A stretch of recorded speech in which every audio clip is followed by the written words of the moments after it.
Hi, welcome to my channel. My name is Yael, and today I want to explore the topic of why are you sexually blocked and what to do about it. So let me ask you a question.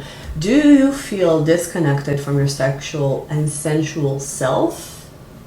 If so, you're not alone. Many women and men face deep hidden blocks that hold them back from fully embracing their sexuality.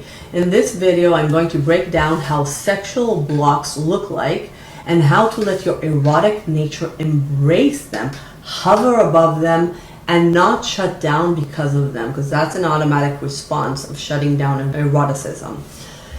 Hi, I'm Yael. I'm a teacher, I'm a guide in the occult and sexuality, and welcome to my channel. I'm going to ask a question before beginning this, and that is, what is a sexual block? When we say sexual blocks, let's analyze the statement. What does it mean to be sexually blocked? That means that your sexual desire is still there. It might be sleeping, it might be blocked, but it is still there. However, because it was repressed from some reason, which we will discuss the reasons, it lost its voice. A sexual block feels like you lost your desire to have sex. You don't want to have sex anymore. You don't want to be touched. You don't want to be pleasured. You have difficulty in general to experience pleasure. You might feel a low self-worth, a low self-esteem. You could potentially find yourself in these states for a really long time. Why? Why? How can we live without sex?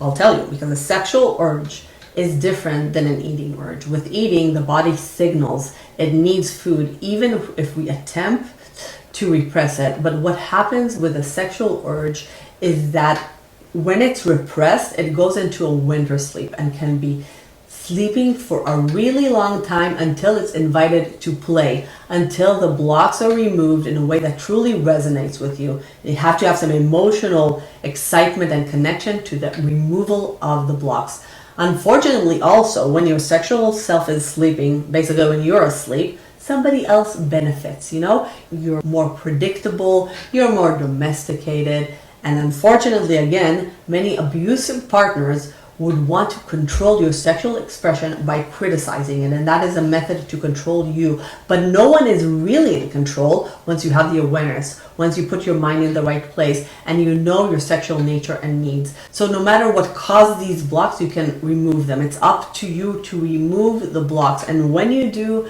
you'll find your channel to pleasure that's not affected by anyone and can't be taken away from you. You'll also renew respect for yourself, because all this untying blocks leads to greater understanding and awareness. So what causes sexual blocks? There are several things that can create blocks. For example, they can be blocked by a disappointment in a romantic relationship. Something bad happened, that you're really disappointed by. They can be blocked by you pushing healing or fantasizing to the side, not having enough time for it. Maybe you're also disconnected to your body, okay, or your creative energy. Maybe you're ashamed about your sexuality. You might have trauma. Maybe it's also aging or having kids. But when I look at all these reasons, I find two that stand out the most, okay? So when someone might say, I'm sexually blocked because I'm older, because my body has changed, we look closely at the real reason is that maybe in their current relationship or past relationship, there was some sort of tear. There was a sort of romantic disappointment that led them to repress their anger and did not take the time to connect to the creative force, to connect to healing. So basically, the two reasons for the major blocks are romantic disappointment and not finding enough time to heal and fantasize about sex. So let's start with number one. It's the most popular one. I think anyone that's watching could find themselves in, and that is disappointment in a romantic relationship. We all know the feeling of being so heartbroken by the one we really, really liked or loved, okay? We can be disappointed that things didn't go the way we hoped for. Most of us also know the feeling of being stuck on them, being stuck on what happened, and not being able to move on, okay? Even not being able to be turned on by something else. So let's take some examples that can trigger a romantic disappointment. They can vary from small things to big things, basically things that happen in the relationship that are bad, okay? So someone says something inappropriate to you. So he or she lies to you. They are not paying. They're planning a bad date, looking at another person a certain way, forgetting details you shared about them, cheating on you, saying something disrespectful. There are so many behaviors that are like, no, right? These things can be very triggering and unsettling in the moment because we reach a boundary, okay? We reach a wall. They came to our wall. We press hard on the brake pedal, like no. When we see something we don't like, our automatic response is trigger and we are done. Unfortunately, with our anger comes also a shutdown of our sexuality. We want to be done with them. We want to end it with them, but our erotic connection is also suddenly jeopardized. The thing we need most to navigate the situation, all this softness and love of life, shuts down because of our anger. We turn to operate from the mind. We're like a serial killer operating, fact. We want to close it. But in fact, the pain of our disappointments need the emotional involvement. We need to express our anger. And if we don't, our ability to be turned on from this disappointment will we will face a block. So we need to engage our erotic self inside of this situation. Lots of us turn into a victim, wishing this wouldn't have happened. Why did this happen to me? Thinking that it was some sort of mistake, like I didn't deserve it. But that point of view would only keep you in a restricted place and like you're going to loop and you're not going to be turned on for a really long time. So the point is to examine growth and to see that no one can break your ability to feel good about yourself. That's the ultimate truth. And ask yourself the question, how can your erotic persona embrace also this darkness, also this problem, and seeing that you created the problems, but you also created and can create the solution. So in a way, you being so triggered is like an arrow pointing you in that something inside of you is not resolved. Most of us will point the finger at the other person, trying to criticize them, to control the situation by bending it so they need to apologize because they did something wrong.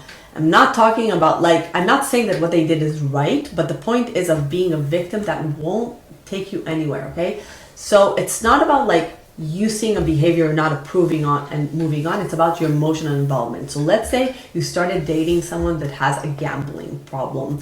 You decide that you don't want to engage with them anymore. Maybe it's like a shopping problem, something like that. You're moving on, okay? No hard feeling, moving on. I'm not talking about that sort of situation. I'm talking about a situation where you are absolutely furious about something that happened.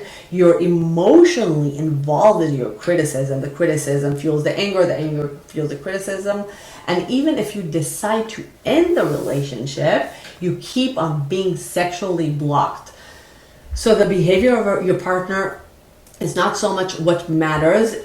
What matters is your emotional involvement. And the emotional involvement has usually nothing to do with your partner. It could have been triggered also by other people. It could have been triggered by X, Y, your mom, your friend, whatever. And in order for healing to occur, you need to allow yourself first to express your anger, but also unveil what stands behind the anger. It's like a very sharp, personal, authentic investigation. Okay, number 2, moving on to the second reason of sexual block, and that is pushing healing and fantasizing to the side. That is a hot topic in today's world where most of us get hooked on the media, on our phones, and we just push things to the side because we think they're not important. One of them is seeing sexual healing or sexual fantasy as not important enough, but allowing ourselves to actively create time containers like, okay, no phone right now to heal or fantasizing, that will bring understanding. Fantasizing sex opens our mind to get to know ourselves better, to get to know our creativity is. And the funny thing is that, remember we talked about the romantic disappointment, when we sometimes get so upset about that person, we give all that power to him or her or the situation. Maybe they weren't even what we consider the ultimate partner to begin with. So we can use our pain to actually come back and ask ourselves, like, okay, what do I really want? Did I even really want this person? What really turns me on? Okay, so when we give our power to someone else, we're looking outside for validation, for appreciation, and often tie our personal pleasure to our partner. When we encourage ourselves to be playful, it might seem inauthentic at first, but music, writing, dance, exploring fantasies, they heal our heart and connect us back to the universal flow. I want to also add another thing that is important in the healing and fantasizing part, and that is educating ourselves. For example, after a bad breakup, I personally decided to study the nature of the heart. I read books, I made things of lists that I loved, I wrote my favorite sexual experiences, and I also saw the thing that hurt me as my teacher. I checked in with myself. Why did I get so triggered from what happened? So this is something we're all invited to do. I'm not talking about now like becoming a sex addict and porn. It's more about asking ourselves, creating more intimacy with ourselves. So let me give an example of a personal investigation that can be created or triggered by something. Let's say a woman starts dating a man and she begins to notice that he's cheap. It wasn't noticeable at first, but after a few dates, he started asking her to pay. Okay, so she really liked him and he started asking her to pay, and then she gets emotionally triggered and annoyed by the situation. She thinks that he's not a man, he's not showing appreciation, and further, she thinks does she really want to be with him? Does she really want to be with someone like this who doesn't pay for her? So in this case, healing involved being able to detach from the situation and notice her emotional connection. But in a deeper way, it means to look and to ask why. Why would a woman be so upset for someone not paying for her? And here we open a Pandora box of preconceptual ideas that are programmed. And even worse, that many women tie the amount of money spent on them to how much they are willing to engage sexually with someone, which shows that they treat their sexuality as a commodity and not as something they willingly want to develop for their own personal benefit. There's the rooted belief that says, I want whoever wants me. I'm not allowed to choose. I take a step toward someone or something that wants me first, that take the first step. And that can show of a thought that needs to be strengthened, and that is, I'm actually allowed to choose. That's the healing. I'm allowed to choose. I'm allowed to initiate. I'm allowed to experience pleasure for the sake of pleasure. In general, yes.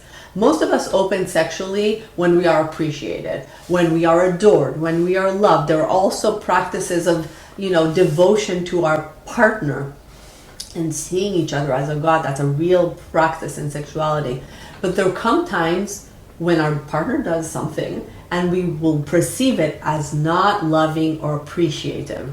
And this is the point of the video, is to look at these things that happen and we're willing to throw everything to the trash, but we can actually use it for fuel, for personal growth, expansion, and a deeper intimacy with our erotic nature. For example, the girl that was triggered when she was not paid for, she might found that she's actually very dominant.